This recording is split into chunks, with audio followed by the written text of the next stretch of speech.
Cette question s'adresse au ministre de l'Éducation. Depuis désormais 4 semaines, l'école est arrêtée. Certes, votre ministère tente de maintenir le lien entre l'enseignant et l'élève et d'assurer la poursuite des apprentissages, mais nous voyons bien à quel point cette prétendue continuité pédagogique se heurte à d'importantes difficultés.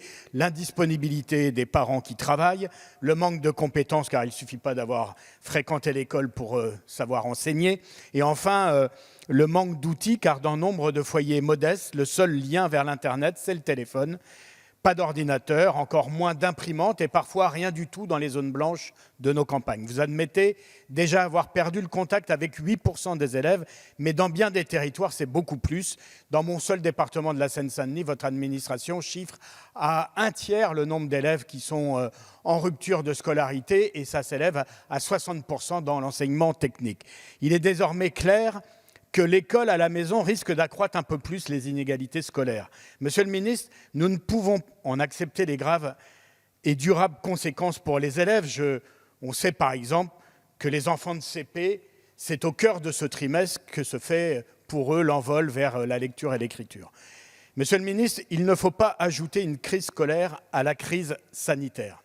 Oui, il faudra un plan massif de rattrapage et sans doute également adapter les programmes pour ne pas entériner les retards pris par certains élèves. Pouvez-vous d'ores et déjà, au moment où vos administrations annoncent des fermetures de classes dans nos mairies, annoncer ici devant la représentation nationale un moratoire sur les fermetures de classes? Et enfin, je n'avais pas prévu de finir ma question de cette manière, mais je vais le faire.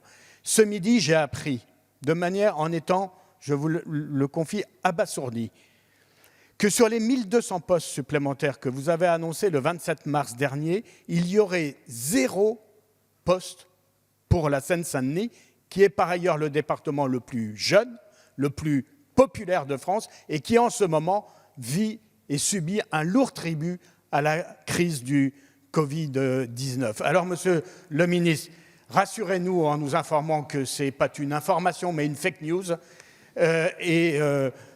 au moins, je n'aurai pas perdu mon après-midi.